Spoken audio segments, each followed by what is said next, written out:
अस्सलाम वालेकुम दोस्तों, कैसे आप सब। उम्मीद करता हूँ खैरियत से होंगे। मैं एम अली आप सभी का Haidari study point YouTube channel पे खैर मकदम करता हूँ। आज की अपनी इस वीडियो में हम लोग 16 दिसंबर सन 2021 को जो सीटेट हुआ है उसके पेपर 1 के सवालों को आज हल करेंगे। पिछली वीडियो में 22 दिसंबर के सीटेट के पेपर 2 के सवालों को हमने हल किया है। अगर आप लोग ने हमारी वो वीडियो नहीं देखी है तो मैं आपको सजेस्ट करूँगा कि ज़रूर देखिए। चलिए शुरू करते हैं। पैसेज का ये सवाल है और इसमें पूछा ये जा रहा है कि बेवक्त खाने पीने से क्या होता है। तो मैंने आपको पैसेज को हल करने का तरीका बताया था कि आपको पहले सवाल पढ़ना है और फिर सवाल से कीवर्ड आपको एक उठा लेना है, उसे फ़ौरन पैसेज में ढूंढना है, उसके आगे पीछे का पढ़ना है और फ़ौरन आपको जवाब मिल जाएगा। जैसे यहाँ पे आपको पैसे सवाल में पूछा जा रहा है बेवक्त खाने पीने से, तो आपको बेवक्त एज ए कीवर्ड याद रखना है और ढूंढेंगे आप पैसे में तो फ़ौरन आपको मिल जाएगा कि बेवक्त खाते रहना क्या होता है। इससे हाजमे को कमज़ोर कर देता है। सवाल यही पूछ रहा है कि बेवक्त खाने पीने से क्या होता है, तो हाजमा इससे कमज़ोर हो जाता है। तीसरा वाला ऑप्शन सही होगा। वीडियो में जो क्वेश्चंस हैं वो आपको साफ नहीं दिख रहे होंगे। क्योंकि ये सीबीएसई की गलती है। सीबीएसई ने जो इस बार पेपर बनाया था उसमें उर्दू के क्वेश्चंस जो थे वो बहुत छोटे छोटे लिखे हुए थे और जब उन्हें हम जूम कर रहे हैं तो उसकी जो क्वालिटी है वो थोड़ा सा गड़बड़ हो जाती है। तो इसके लिए आपको क्या करना है, आपको मोबाइल को लैंडस्केप मोड में कर लेना है और यहाँ से जाके अपने वीडियो की क्वालिटी को बढ़ा लेना है। चलिए अगला सवाल ये है कि ग़ज़ा का इंतखाब कैसा होना चाहिए। तो आप पैसेज पढ़ेंगे तो आपको वहाँ पे सीधे सीधे जवाब मिल जाएगा। देखिए मैं आपको दिखा दे रहा हूँ।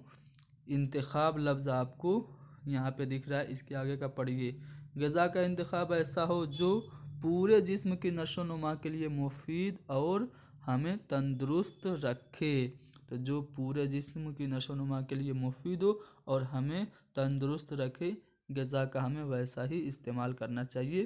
तो यहाँ पे पहला वाला ऑप्शन हमारा सही जवाब होगा। अगला सवाल जो है वो ये है कि कमज़ोर का मुतज़ाद क्या होगा।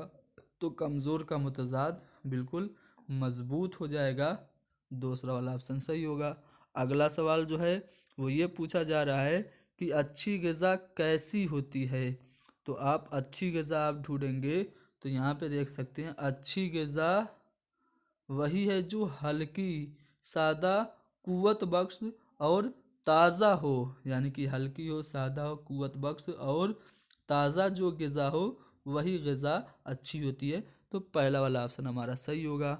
अगला सवाल जो है वो ये है कि ज़्यादा ग़ज़ाइयत वाली खुराक और तली हुई चीज़ों से क्या होता है। तो आपको तरह तरह की बीमारियां पैदा हो जाती हैं। ये पैसेज में लिखा हुआ है, देखिए तली हुई चीज़ों से तरह तरह की बीमारियां पैदा हो जाती हैं। तो यहाँ पे आपका चौथा वाला ऑप्शन हमारा सही जवाब होगा। अगला सवाल जो है उसमें ये पूछा जा रहा है कि इंसान की ज़िंदगी में हवा और पानी के बाद सबसे ज़रूरी क्या है। तो ग़िज़ा ज़रूरी है सबसे ज़्यादा हवा और पानी के बाद। अगला सवाल ये है कि नुकसान की जमा, तो नुकसान की जमा नुकसानात हो जाएगी। और आगे पूछा जा रहा है कि कौन सी ग़िज़ाई अशिया सेहतमंद इंसान की तवानाई को बरकरार रखती है। तो मौसमी फल और सब्जियां जो हैं ये सेहतमंद इंसान की तवानाई को बरकरार रखती हैं। मुश्किल का मुतज़ाद पूछा जा रहा है तो मुश्किल का अपोजिट होगा आसान, यानी कि पहला वाला ऑप्शन सही होगा। अगला सवाल जो है मिसाल की जमा इसमें है तो मिसाल की जमा मिसालो होगी। ठीक है, अरबी जमा इसकी अमसाल होती है। अमसाल ऑप्शन में होता तो आपका जवाब अमसाल हो जाता।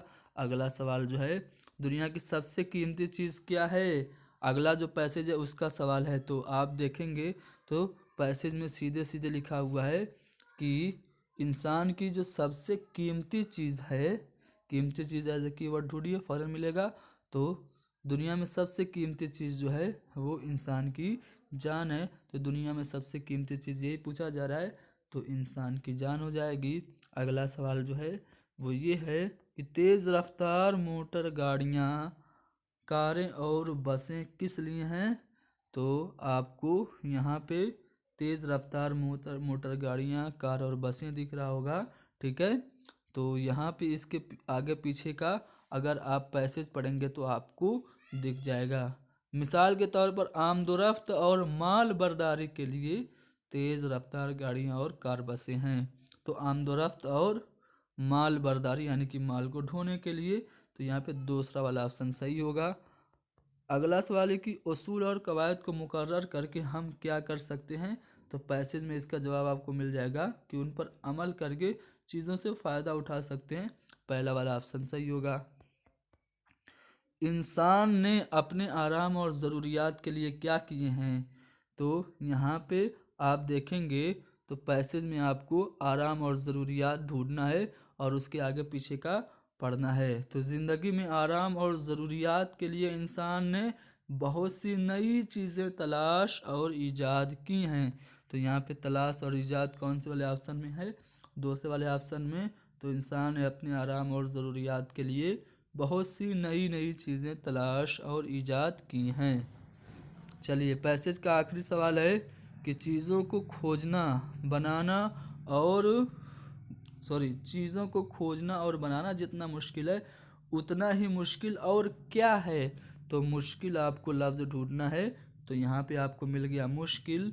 ठीक है, आगे पीछे का सेंटेंस पढ़िए। लेकिन ज़रूरत के लिए चीज़ों को खोजना और बनाना जितना मुश्किल है उन चीज़ों को कायम रखना और उनसे सही तरीके से फ़ायदा उठाना उससे भी ज़्यादा मुश्किल है। यानी कि चीज़ों को कायम रखना और उनसे सही तरह से फ़ायदा उठाना ये सबसे ज़्यादा मुश्किल है चीज़ों को खोजना और उसके बनाने से भी ज़्यादा। तो यहाँ पे पहला वाला ऑप्शन हमारा सही होगा। चलिए, अब पैसेज के सवाल देखते हैं। पैसेज में पोर्टफोलियो से रिलेटेड सवाल आया है। इसमें यह पूछा जा रहा है कि पोर्टफोलियो के अंदाज़े कद्र के बारे में, यानी पोर्टफोलियो के इवैल्यूएशन से रिलेटेड कौन सा स्टेटमेंट इन चारों में इनकरेक्ट है, दुरुस्त नहीं है। पहला है, पोर्टफोलियो का अंदाज़े कद्र तलबा की आमोजिश के बारे में शवाहिद फराहम करता है। सही बात है, यानी बच्चों की लर्निंग का प्रोसेस किस तरह से आगे बढ़ रहा है इससे हमें पोर्टफोलियो के बारे में पता चलता है। तो ये बिल्कुल दुरुस्त है। तलबा को ज़्यादा खुद मुख्तार बनाने में मददगार होता है पोर्टफोलियो से बच्चे सेल्फ डिपेंडेंट होते हैं। तलबा की गौर करने की सलाहियत में इजाफा करता है और आमोजिश की खुद निगरानी में माविन करता है। चौथा ऑप्शन है, पोर्टफोलियो का अंदाज़ कद्र तलबा की आमोजिश का एक बार किया जाने वाला अंदाज़ कद्र है। पोर्टफोलियो बस एक ही बार नहीं होता है, जब ज़रूरत होती है तब होता है। तो इसलिए हमारा जो फोर्थ ऑप्शन है ना, वो अंदाज़ कद्र के बारे में पोर्टफोलियो के सही नहीं है, यानी कि हमारा जवाब चौथा वाला ऑप्शन होगा। चलिए, आगे बढ़ते हैं अगले सवाल पे। मतन के अमल और नज़रियात को नाजरीन या किरदार वगैरह की हैसियत से लिखना एक काम है जो डैश के तहत आता है। ठीक है, तो इस सवाल का जवाब हम सीटेट की ऑफिशियल आंसर की के बाद देखेंगे, क्योंकि इसमें मुझे थोड़ा सा कन्फ्यूज़न है। यहाँ पे मतन के तज्जिए होना चाहिए, बाकी सीटेट क्या मांगता है, कौन सा जवाब सही मानता है, ठीक है, वो हम ऑफिशियल आंसर की आने के बाद देखेंगे। चलिए आगे बढ़ते हैं अगले सवाल पे। कहा जा रहा है कि कौन सा बयान दुरुस्त नहीं है। ठीक है, ज़बान की क्लास के लिए अच्छा मतन सकाफती एतबार से गिरा बार होता है। पहला ही सेंटेंस गलत बोल दिया। क्यों? कहा जा रहा है कि लैंग्वेज की क्लासरूम में अगर कोई अच्छा एक पैसेज है तो वो कल्चरल तौर से, सांस्कृतिक रूप से गिराबार होता है, यानी कि बोझिल होता है। तो ऐसी बात तो नहीं है। अगर अच्छा मतन होगा तो वो गिराबार नहीं होगा, यही गलत है। बाकी के सही है। क्यों सही है, पढ़ के चेक कर लेते हैं। अच्छी मतनी मवाद को तमाम क़यादी पहलुओं को अपना दायरे में लेना चाहिए। सही बात है। अगर अच्छा कोई भी पैसेज आएगा तो ग्रामर के सभी रूल्स को वो इंक्लूड किए रहेगा। ज़बान की क्लास के लिए अच्छा मतन आमोज़गार के लिए दिलचस्प और बामानी होगा, ये भी सही बात है। अच्छा मतन वो होगा जिसकी तवालत ठीक हो, यानी कि ना बहुत ज़्यादा लंबा हो ना बहुत ज़्यादा छोटा हो। तो इसलिए 2, 3 और 4 ये तीनों स्टेटमेंट सही हैं। गलत जो स्टेटमेंट है वो पहला वाला है। चलिए आगे बढ़ते हैं। कवायद की तर्जुमानी का तरीक़ाकार डैश नहीं करता। ऑप्शन है मादरी ज़बान के ज़रिए आमोजिश की हौसला अफजाई, कवायद को अहमियत देने की हौसला अफजाई, तलबा की तरसीली महारत यानी कि अभिव्यक्त्यात्मक कौशल में इजाफे की हौसला अफजाई, तलबा को रवानी के साथ ज़बान के इस्तेमाल के काबिल बनाने की हौसला अफजाई।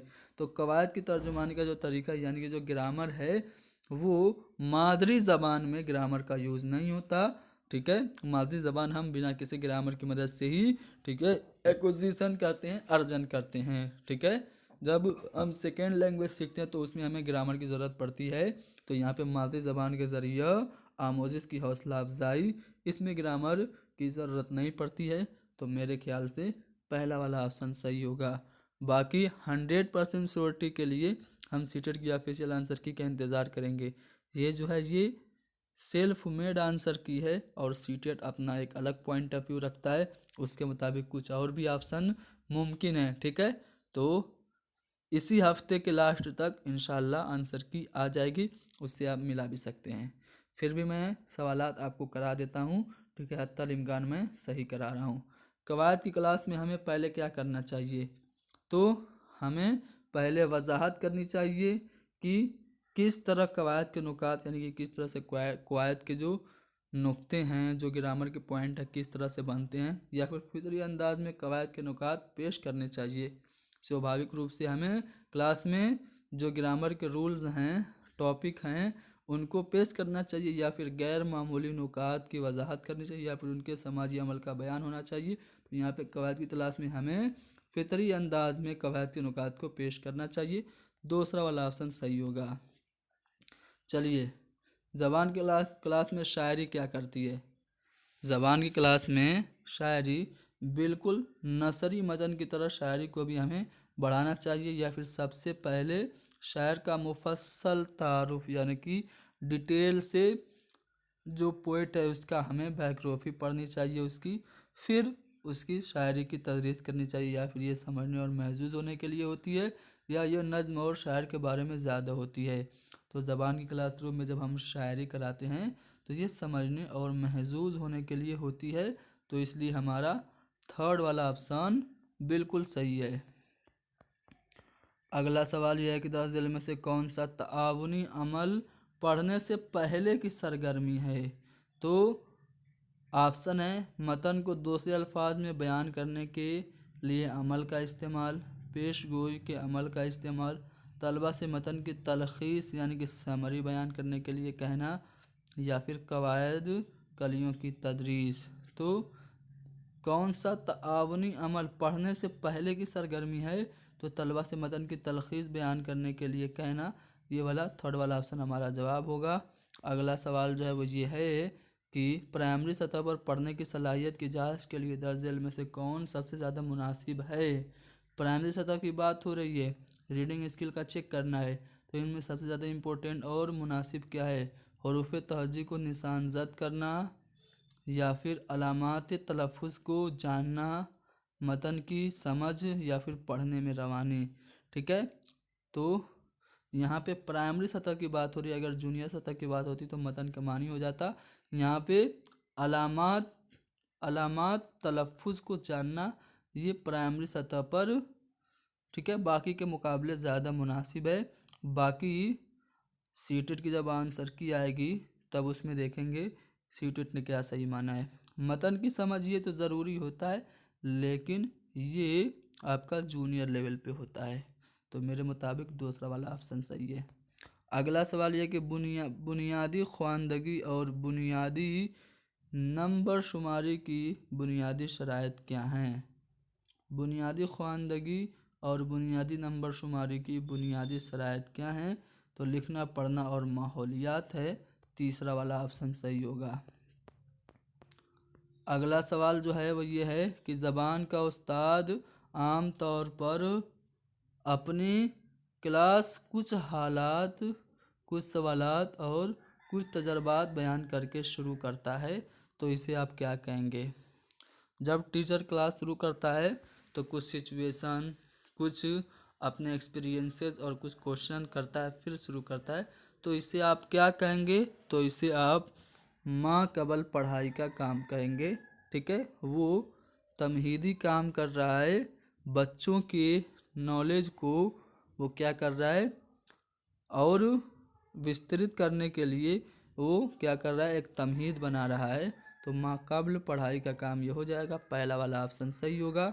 आगे बढ़ते हैं अगले सवाल पे। इसमें ये कहा जा रहा है कि तलबा की जांच के दौरान ज़बान का उस्ताद डैश तलबा के बारे में मालूमात यकजा करता है। ऑप्शन है तकनीकी इस्तिलाहात और ज़बान की मदद के लिए तलबा को फ़ीडबैक फ़राहम करने के लिए, मुताल्लिमाना और हम मुताल्लिमाना पहलुओं में मुख्तलिफ़ तरीक़ेकार और आलाकार को बरूएकार लाने के लिए, उनकी कारदर्दगी के मुताबिक उन्हें मुमताज़, औसत और कमज़ोर करार देने के लिए, ज़बान की क्लास में तदरीस के ज़्यादा इमदादी अशिया के इस्तेमाल के मकसद से।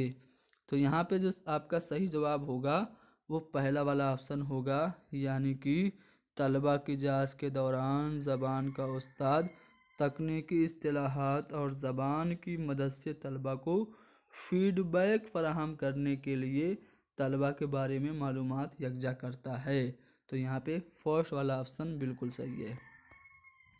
अगला सवाल, ये कोर्स के दौरान आमोज़गार की परेशानियों, मालूमात में खला यानी कि जो कमी है और महारतों में जो कमी है उसको मालूम करने के लिए जो जांच होती है उसे क्या कहते हैं।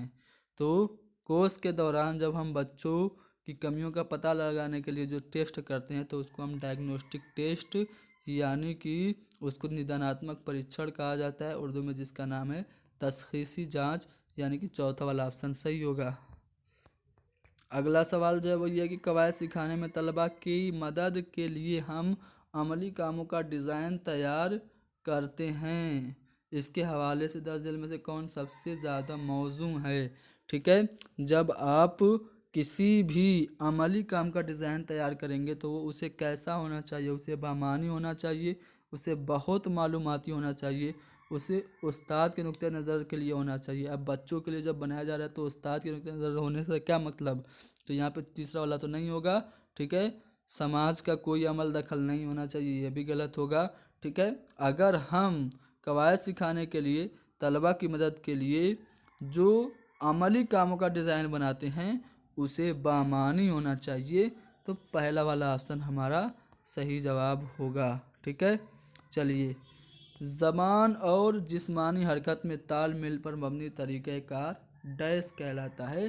तो ज़बान और जिस्मानी हरकत पर तालमेल पर मबनी जो तरीका है उसको हम टोटल फिज़िकल रिस्पॉन्स कहते हैं, जिसको उर्दू में कुल जिस्मानी रद्द अमल कहा जाता है। ठीक है, टोटल फिज़िकल रिस्पॉन्स, यानी कि दूसरा वाला ऑप्शन सही होगा। तरसीली ज़बान की तदरीस की ज़्यादा तवज्जो होती है किस पर, अहले ज़बान के बोलने के लिए बच्चों की हौसला अफजाई पर, हदफ ज़बान की कलियों पर ज़ोर देने पर, आमोज़गारों को तरसीली महारत फराहम करने पर, या फिर मश्क और वजाहत के ज़रिए तलफ़ुज़ पर ज़ोर देने पर। तो तरसीली ज़बान की तदरीस की ज़्यादा तवज्जो आमोज़गारों को तरसीली महारत फराहम करने पर होती है, इसलिए थर्ड वाला ऑप्शन हमारा सही होगा। अगला सवाल जो है वो नहीं है, यहाँ हमने 30 सवाल डिस्कस कर लिए जो कि पूछे गए थे कब, 16 दिसंबर सन 2021 को। ठीक है, तो उम्मीद करता हूँ कि ये सवालात आप लोगों को समझ में आ गए होंगे। इसमें थोड़ा रद्दो बदल मुमकिन है, ये प्रिंस अली का क्वेश्चन पेपर है। ठीक है, इसमें रद्दो बदल मुमकिन है। ठीक है, इसलिए हमें ऑफिशियल आंसर की का भी इंतज़ार करना होगा।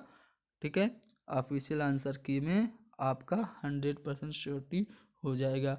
बाकी ऑफिशियल आंसर की में अगर कुछ चैलेंज करने वाली बात होगी तो हम आपको बता देंगे, आप चैलेंज कर दीजिएगा। अगर आप बॉर्डर पे होंगे, जैसे जनरल वाले अगर 89 पे होंगे, ओबीसी वाले 80-81 पे होंगे, तब वो चैलेंज कर सकते हैं। जब चैलेंज करेंगे तो सबको उसका कॉमन नंबर मिल जाएगा, अगर आंसर की में गलत जवाब दिया गया होगा तब। ठीक है, तो इतना ही, मिलते हैं अगली वीडियो में। अगली वीडियो में हम किसी और तारीख के सवालनामे पे डिस्कशन करेंगे। बराए मेहरबानी आप लोग हमें कॉल ना किया कीजिए। आप लोग कॉल करते हैं तो हम बहुत डिस्टर्ब हो जाते हैं। कल तो अभी पेपर हमारा यूपी टेट का था। यूपी टेट का पेपर दे के हम रात में 7, 8, 7:30 बजे आए हैं। जैसे मोबाइल खोला धड़ाधड़ कॉल कॉल कॉल, व्हाट्सएप पे मैसेज। तो व्हाट्सएप पे मैसेज तक तो ठीक है, कॉल मत किया कीजिए। चलिए आज के लिए इतना ही बस। वीडियो को लाइक कर दीजिए। शेयर कौन करेगा शेयर भी कीजिए। चलिए खुदा हाफिज़। Thank you very much.